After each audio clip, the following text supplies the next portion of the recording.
Tim peneliti dari Badan Riset dan Inovasi Nasional alias BRIN bersama Griffith University melakukan penelitian terkait usia lukisan di sebuah gua di Gunung Kars Maros, Sulawesi Selatan.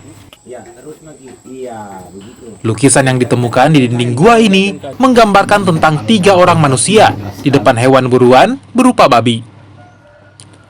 Satu orang menunduk seolah akan menombak hewan buruan di depannya. Terus di depannya di sini juga ada. Bagi peneliti, lukisan figuratif ini menyampaikan pesan pada generasi berikutnya bahwa berburu makanan dengan cara berkelompok. Minimum.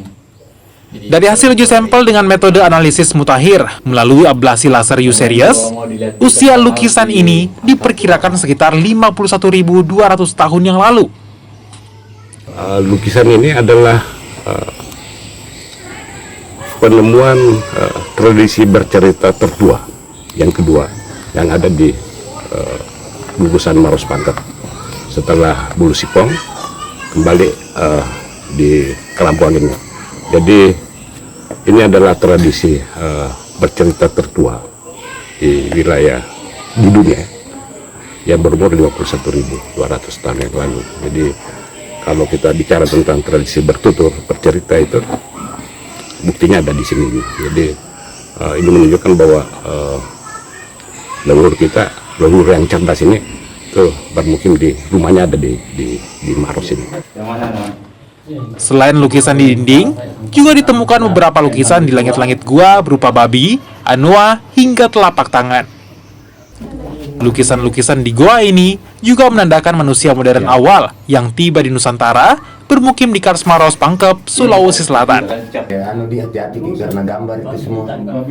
Ya, ini yang tertua di seluruh dunia sekarang. Seluruh dunia saat ini. Belum ada umur yang mendekati 50.000 tahun. Itu gambar Figuratif tertua di dunia. Jadi ini mengkonfirmasi umur.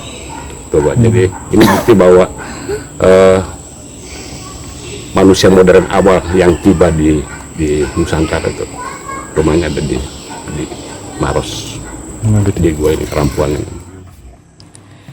Penemuan lukisan-lukisan ini bermula di tahun 2018 lalu oleh Balai Arkeologi Kemendikbud dan Balai Pelestarian Cagar Budaya. Namun baru pada tahun 2019 dilakukan pengambilan sampel kerjasama Griffith University untuk penentuan usia lukisan.